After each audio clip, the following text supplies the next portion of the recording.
Welcome to Fall Summit, a story-based podcast about tales, trails, and epic fails. I'm Octavia. And I'm Em.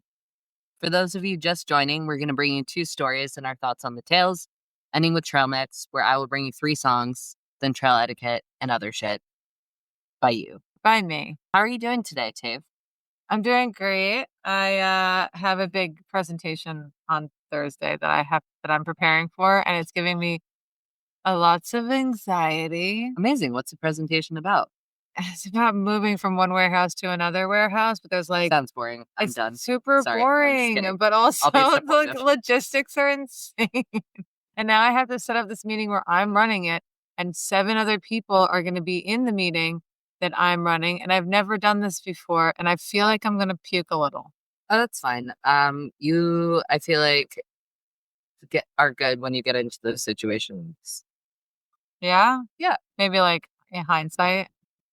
No, in moments. But in the beforehand, I'm like, this is going to be a car wreck.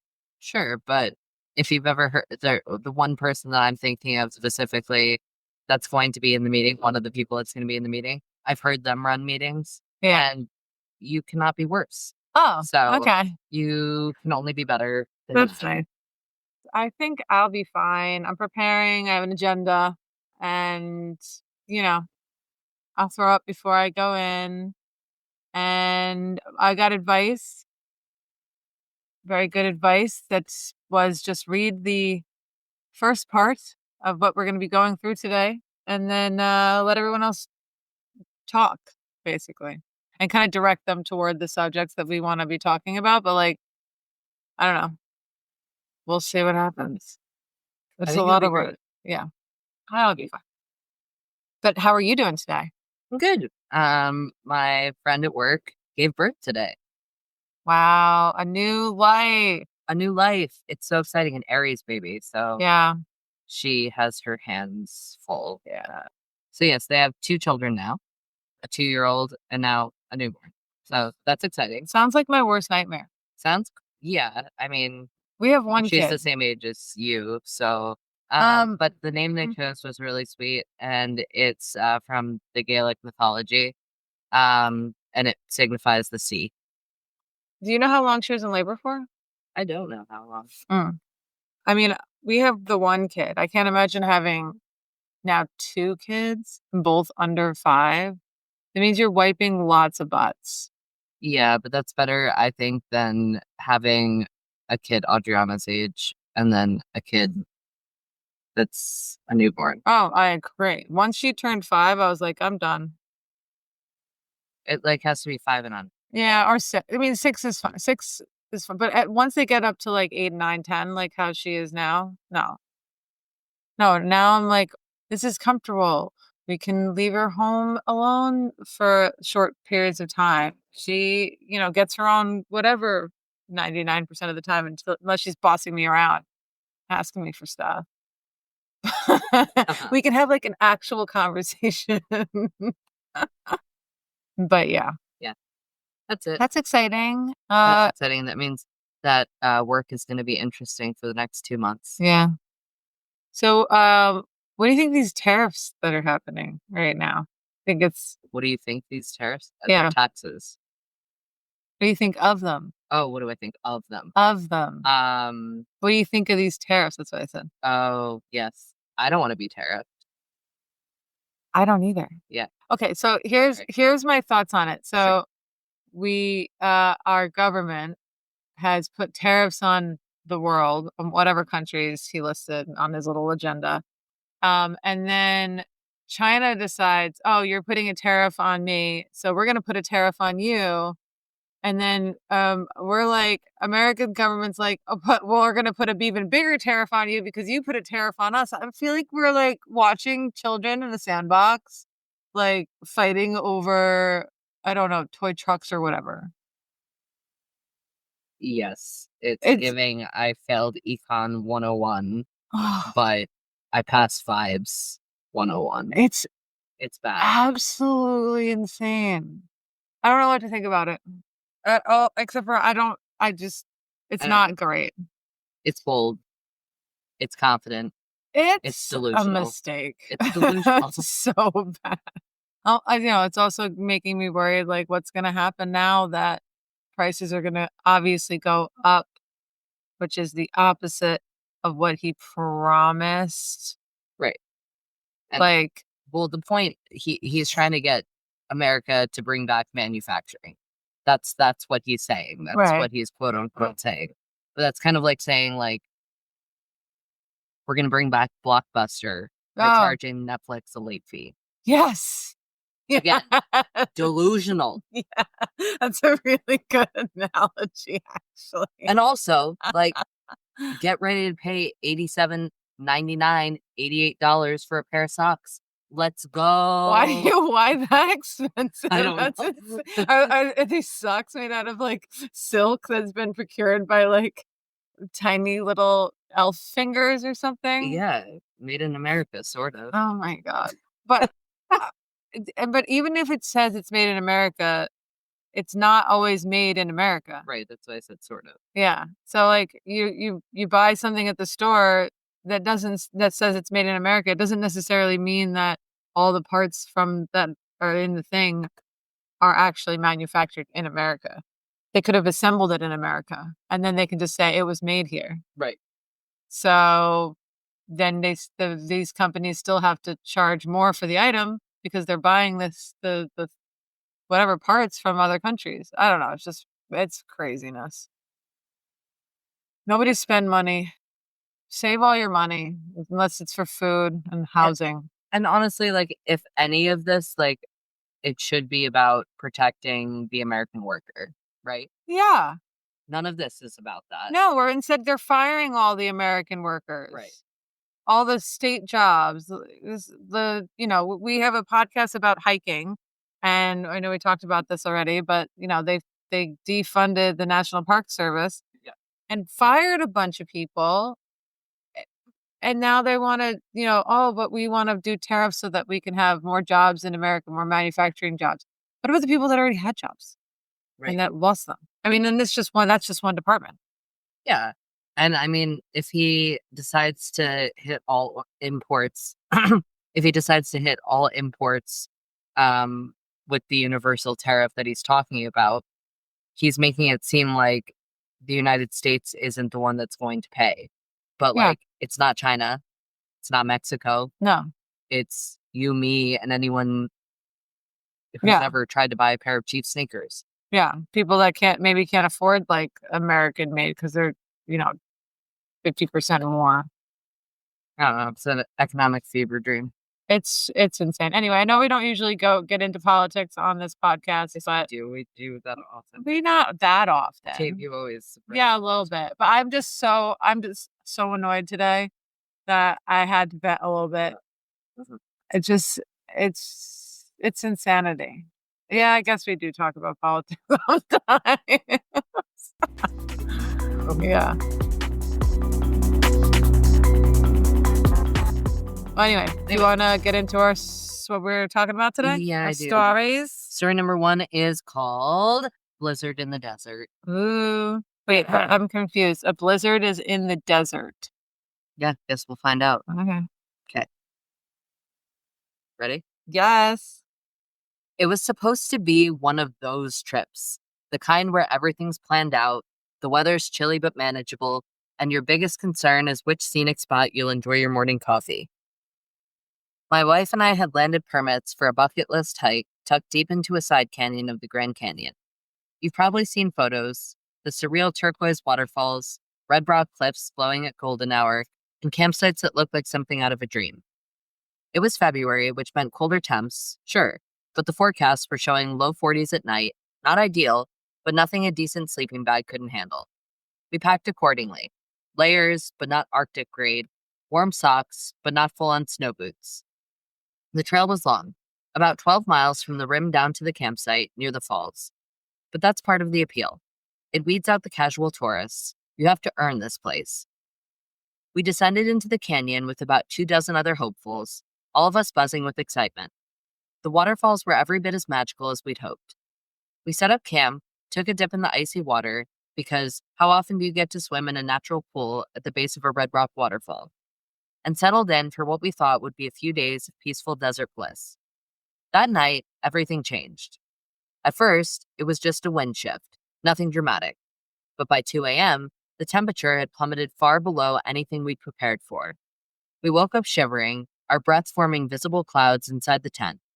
Snowflakes started falling, slow and lazy at first, then thick and relentless. It wasn't just a dusting, it was a blizzard. Here's the kicker. The storm had been forecasted to blow through 400 miles to the west. Arizona wasn't even supposed to be in the conversation. But somehow, against all odds, this storm had veered way off course, and now here it was, burying a slot canyon in snow. We were 12 miles from our car, 60 miles from the nearest warm bed, and a vertical mile below the Grand Canyon rim. Not exactly easy exit territory. And we weren't the only ones caught off guard. Other hikers were emerging from their tents in various states of panic and disbelief. Some had cotton hoodies. One guy had a literal beach towel wrapped around his legs. A few folks packed up and started hiking back up the canyon immediately, likely hoping to beat the worst of the storm. But that climb out is brutal on a good day, and now it was slick with ice and snow. Then out of nowhere, a whisper of salvation. A village just a few miles upstream had a helicopter resupply system. Twice a week, they fly in food, medicine, mail, whatever the tribe needs. And now, in a rare stroke of luck, the helicopters were running that day. So yes, in the middle of a snowstorm in one of the driest places on Earth, we found ourselves crammed into a helicopter with 6 other freezing hikers, flying over the white-dusted cliffs of the canyon. It felt like something out of a disaster movie. People wrapped in sleeping bags, a baby crying, a guy muttering that he left his trekking poles behind and would never financially recover from this. The pilot, unfazed, just sipped his coffee and said, "Happens every February or so. Storms don't care about forecasts." When we finally landed at the parking area, it was still snowing. But our car, was there, waiting like a loyal dog. We cranked the heat, peeled off wet layers, and sat there for a long time, just staring at the windshield. It wasn't the trip we planned. It wasn't even close. But it was unforgettable. A reminder that nature plays by her own rules, and sometimes the best stories come from the moments you never saw coming.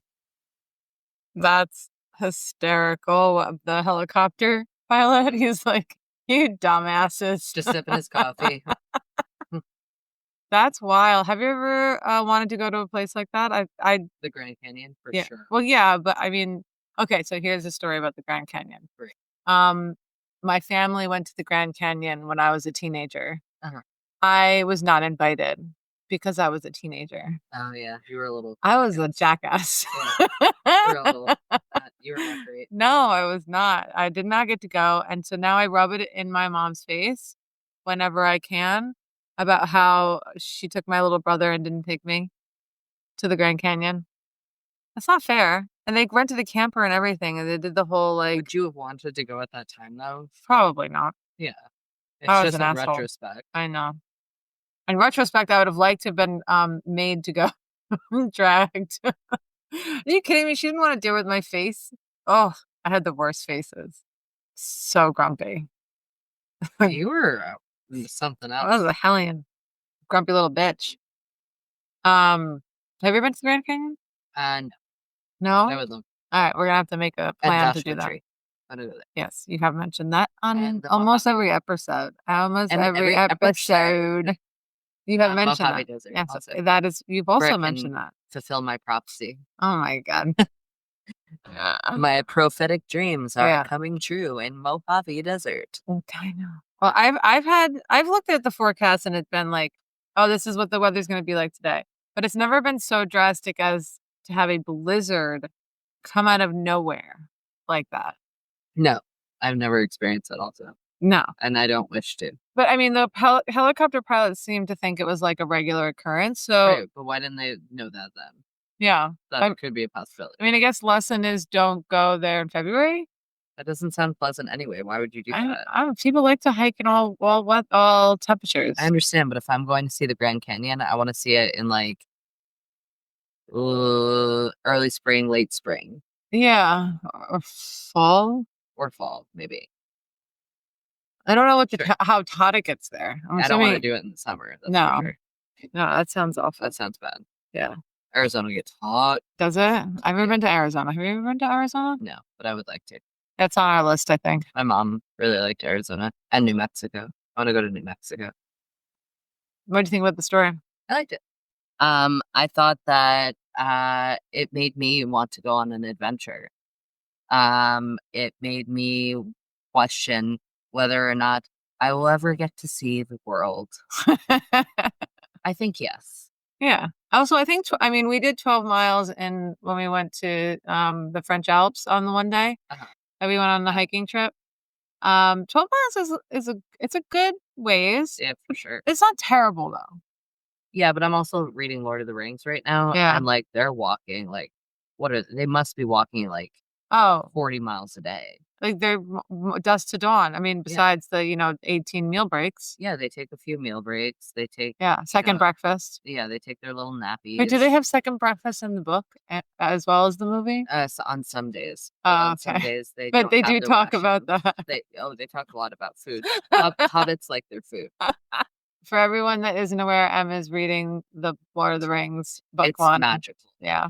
I've never in my life everyone talks about Lord of the Rings. Yeah, the movies are great. Movies are great, but like I don't know, like it's just so well known that I was like, all right, like I don't want to that I didn't venture into it. Just because like what if it's not as good as people say it is? Yeah, But it's as good as people say it is, and that's it's what I've better, heard. and it's amazing, and I would literally I'm only like 50 pages away from the end right now, Yeah. and I do not want it to end. I don't want it to end. Of the first book. I feel like I'm there with them on this journey. You have 2 more books after that. Great, that's not that many. I know. But no, then I have The Hobbit. Yeah. Then I have so J.R.R. Tolkien wrote a lot of other things. Like first of all, is a linguist. Like IQ must be off the frickin' charts. This dude. Yeah. Off the frickin' charts. Knows like a million different languages himself as the author, but also like studied at Oxford and taught at Oxford. Also composed a whole lot of books about Middle Earth, like the Lord of the Rings, realm, Right. Middle Earth, Other books. about specifically like going in depth into Middle Earth, the characters, the elves, the dwarves, Yeah. the hobbits, the wizards, in depth, like character arcs, Yeah. like well beyond the story. That's wild to me. Yeah, have fun with it.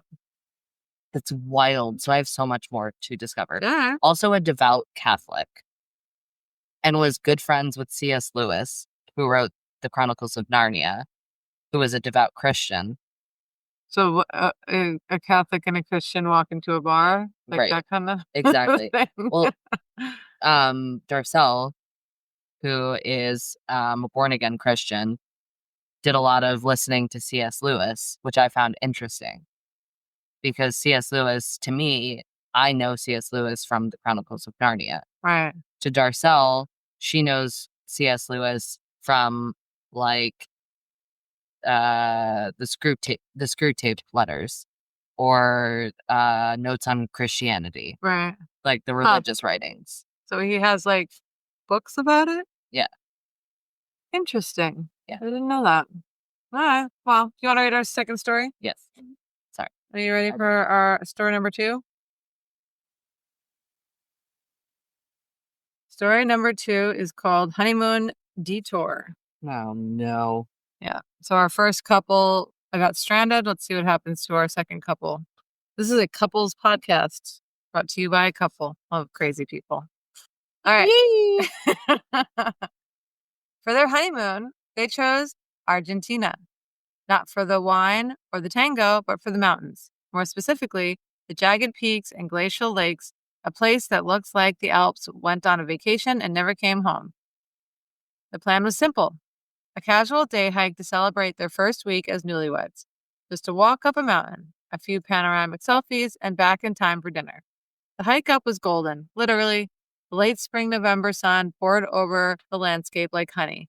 They made it to the summit, full of joy, trail mix, and that big lunged awe that you only get above the tree line. It was perfect. They lingered, took 100 pictures, sat in silence together, feeling like they were on top of the world, which literally they kind of were. Then came the descent. Rather than backtrack the way they came, they followed signs pointing to a shuttle stop at a different trail. Easy enough. They were expecting a gentle downhill slope, a parking lot, and maybe a snack bar. What they got was a campground and realized they were very much not where they thought they'd be. Unbothered but curious, they scanned the area. No shuttle stop, no signs, just tents, fire pits, and quiet emptiness. Maybe we were supposed to take that fork at the trail back there, one of them said. So they did what any adventure-minded honeymooners would do. They turned around and took the mystery fork. The trail became steeper, less traveled, overgrown, definitely not shuttle stop territory. But now they were committed. Somewhere below them was a lake and hopefully the way out. Spoiler, it was not the way out. The trail spat them out on a rocky beach at the edge of a lake, beautiful and silent, with no roads, no boats, and absolutely no shuttles. The sun was dipping, and so was the temperature. November in the southern hemisphere isn't exactly beach weather, especially when you're dressed for a brisk hike, not an overnight stay. They had no tent, no sleeping bags, just light jackets, a couple granola bars, and each other. So they did what survivors and romantics do. They built a small fire from driftwood, curled up on the sand, and made the best of their accidental lakeside honeymoon extension. Somewhere between shivering and sharing stories, they laughed. Because what else can you do when your honeymoon becomes a Patagonia survival test? At first light, they retraced their steps all the way back to the steep trail they'd come down. Exactly what they'd hoped to avoid. It was grueling, their legs hated them, but the mountain somehow still felt like it was smiling down at them. Hours later, they stumbled into the hotel like scrappy adventurers, disheveled and dirt-covered, but weirdly proud. They didn't get their shuttle, but they got a story. One that would outlive the honeymoon tan and the postcards, a reminder that sometimes love looks like holding hands around a makeshift fire, laughing in the dark, slightly lost, but together. Aww, that one's cute. We never do cute stories. I mean, they did get lost in the woods. I mean, if you're going to get lost in the woods, that's not terrible. It's not the worst. No. The last week's story, they went and took a detour, ended up in a bog and slogging through mud and got to a picnic eventually. Oh, yeah. But this one, they're like, oh, we wandered into this like picturesque lake where nobody else is, and they built a little campfire. Are you kidding me? That's cute. I don't know. I would have just gone down the way I came unless I knew for sure that it was a way out. Yeah, I don't think I would have taken that risk No. necessarily. But it's also like, you know what it reminds me of a little bit? What? Eat, Pray, Love. Why? Meets Naked and Afraid. Oh. Honeymoon edition. Honeymoon. No, Naked and Afraid in Love. Oh, sure. Oh my God. I don't watch that spinoff because it's very much stupid. There's a spinoff called Naked and Afraid in Love. Yes. It's so bad. Why? I don't know. My God. This story is giving me millennial vibes. It's like, let's get lost. Let's build a fire. Let's cuddle. Let's rebrand it as a lakeside experience. All the things. All the things. That's so stupid. Why would they have that? I don't know. Sorry. I'm trying to ignore the fact that you just told me that and it's real. I can't believe you didn't know that before. Why would I know? I don't know. You don't watch Naked and Afraid like I do. I know, but why do they have to keep creating all these really dumb love shows? Like, people love them. I know people love them. And that's like, people are suckers for love. But like, watch a movie. Like, watch a good movie. Like, watch Honora. Like, not everything needs to be a romantic comedy where people like. Honora was tragic. That's what I'm saying. Not all love is a romantic comedy. It's dirty and gritty and messy and doesn't yeah. always end in a happy ending. That's true. And like people should be okay with that. Like the first time I watched 500 Days of Summer, I was broken. Like they should have ended up together. That's how it was set up. That's the generic, like, what is it called when that's genuine? No, the recipe. Like the recipe of the movie was set up to make you think that they were going to end up together. Oh, yeah. It had all the elements. Yeah. But then classic plot. They didn't end up together. And that was like devastating. A plot twist. I like it when I like a good movie like that when it's not always predictable. But instead we have The Bachelor, where you get to, or The Golden Bachelor. Oh yeah, I think The Golden Bachelor is I watched superior. That. Oh, for sure. Yeah. I can't get my head around the ones that are like 90 Day Fiance, or like any of the ones where it's like Married at First Sight. Oh, what? Jesus. No, don't do that. It's a recipe for disaster. Please. Also so fucking vapid. It's very vapid. Yeah. It's so vapid. Like it's all based on looks. It's all based on monetary. It's all like, it's depressing actually. Anyway, can we talk about how in this story, let's get back to the story. Yeah. The mountain knew. Oh yeah. The mountain knew. I mean? Yeah. You know what I mean? It was like, here you go, honeymooners. Here's your little slice of heaven. Yeah. Yeah, totally. It was like smiling on them as they stumbled up the steep trail, legs screaming, dignity gone. It was totally. We don't often get cutesy stories that are also recipes for disaster. And this one I really appreciated. I liked it. Should we get into trail mix? I love it. Okay. Trail mix. Trail mix. Dina. Trail mix. I'm here for you, trail mix. Here, let's talk like this the rest of the podcast. Okay. Getting into trail mix. So some hikes hit different. They're not just about miles or elevation gain. They're about revelation. The kind of trail where you're walking through something, an emotion, a memory, a question you haven't been able to shake. These 3 songs are for that kind of journey. One where your feet move forward, but your heart is somewhere deeper, searching. This trail mix holds space for the quiet, the rebellious, and the divine. 3 songs that tap into something bigger than us in 3 very different ways. First on the list is Nothing Else by Angus and Julia Stone. Trail vibe, the stillness, introspective, soft, sacred silence. This track moves like a whisper, slow, intimate, and weightless. Nothing Else feels like the moment on a trail when you stop walking, not because you're tired, but because the light is perfect and the breeze is soft, and you're suddenly aware of the world breathing around you. It's a song for those quiet epiphanies, the ones that don't shout, but land softly in your chest and change everything anyway. Angus and Julia Stone deliver a sound that's gentle but gutting, like grief and gratitude braided together. It's perfect for the golden hour when you're far enough from where you started to finally be alone with your thoughts. Second is God's Whisper by Rory. Trail vibe, the fire. Revolutionary, raw, awakening. Then there are the moments on trail where you feel your own power wake up. God's Whisper is spiritual and rebellious all at once. A chant, a prayer, a battle cry. Rory delivers it with a kind of wild-eyed clarity that feels like standing on a ridge and screaming into the wind, not in despair, but in freedom. It's a track for the switchbacks, the climbs, the sharp inhales. It's the voice inside you that says, keep going, you're not done yet. It's sacred, but not in a quiet way, in a blazing, truth-telling, burn it down to build it back way. Let it move through you, let it wake something up.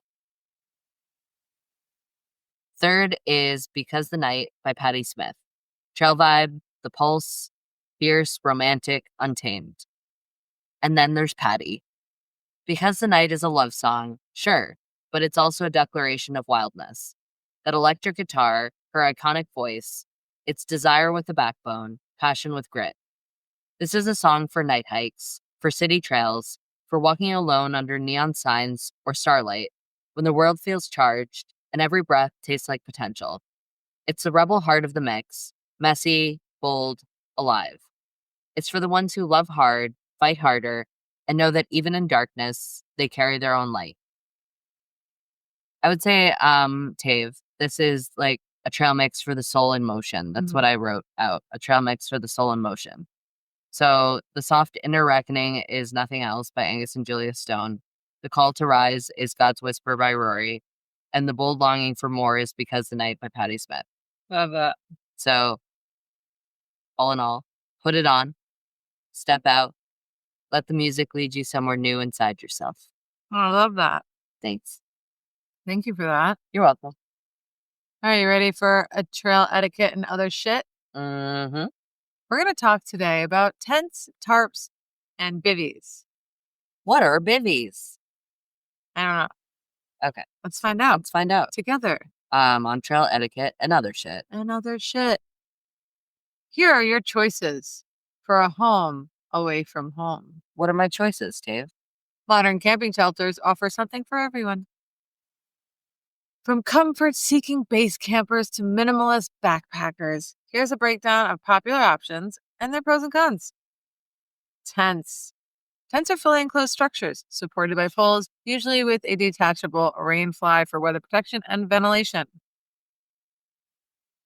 Pros. Boast weather-resistant bomb-proof. Bombadea. Great ventilation with fly-off, fully enclosed for bug protection. Cons. Heaviest, most expensive option. Tips. Freestanding tents are easier to set up, but use more poles. Tarps. A favorite among lightweight backpackers, tarps are waterproof squares with tie-out points. Pros. Extremely light, inexpensive, highly versatile, and breathable. Cons. Offer no bug protection, less weather resistant, and requires setup know-how. Tips. Trekking poles or trees can be used to pitch, great in fair weather. Bivvies, or bivvy sacks. Originally designed as emergency shelters for mountaineers, bivvies are compact and weather-resistant shells for sleeping bags. Pros. Lightweight, minimalist, ideal for stealth camping and harsh weather. Cons. Limited space can cause condensation, varies in breathability. Tips. Choose breathable models to reduce moisture buildup. Hammocks. Modern camping hammocks suspend you above ground, complete with bug net and rain fly. Pros. Comfortable, lightweight, affordable, and ideal for uneven or wet ground. Cons. Requires trees. Can be cold and wind. Slight learning curve for sleeping position. Tip. Use an underquilt or pad for insulation in colder weather. Tarp tents. A hybrid option blending tarp and tent. Tie off like a tarp but enclosed with bug mesh and ground cloth. Pros. Lightweight, airy, great insect protection. Cons. Limited weather protection compared to full tents. Tip. Excellent for warm, buggy environments where low weight is a priority. Thank you for that. And that is what you have. I still can't picture what a bivvy is, though. I think it's like a sheath. It's like a sheath. It's like a thing you just go into with your it's like Bivvy sack. Yeah. I'm looking at it. It's like It just looks like it looks like a sleeping bag that closes. Yeah. It's like a sheath. Like you just go in it with your little sleeping bag. Yeah, but it closes. It like has all the way. a zipper. Yeah. So you're like a little mummy. Yeah. Yeah. That sounds really claustrophobic. I don't like that because, like, unless there's like a mesh net where your face is, like that would feel so. I wouldn't like that. Yeah. I like the hammock idea and I like the hybrid one. Oh, there is one with mesh netting. Okay. I like all of them. I would like that one, I think. I mean, but like for backpacking. If I was going to go backpacking, I would do a hammock or I would do the hybrid.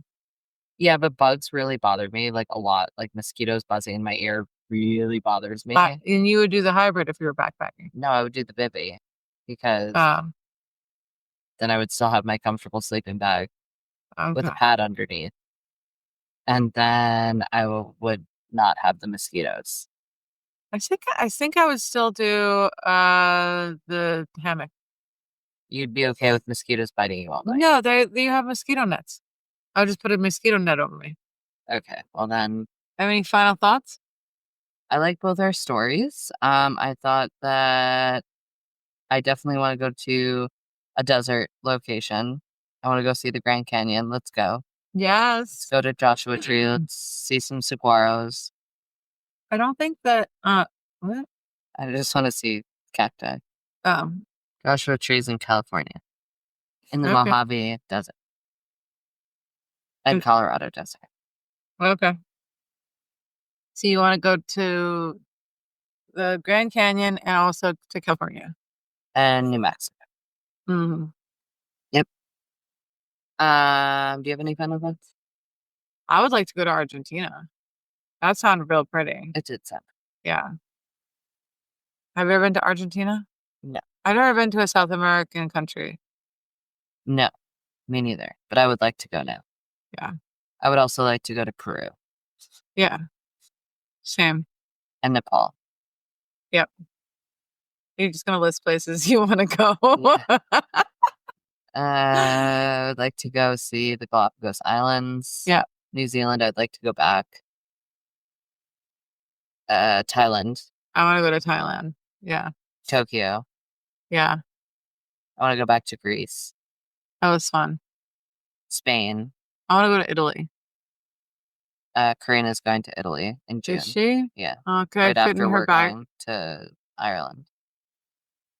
Oh, really? Yeah. Is- She said that our trip is more exciting than her trip. Why? And she said because I don't like Italians, but she What? really likes, she fancies the Irish. She What? thinks an Irish accent's real sexy. I think Scottish accents are sexier. I do like an No one accent, though. asked. I'm just putting in my 2 cents. Okay. They are. Okay, amazing. Anyway, I really liked the second story. amazing. That was my favorite. It was sweet. It was sweet. As always, there's a link in our show notes. There is only one link. There's one link. Follow us on Patreon because we have one.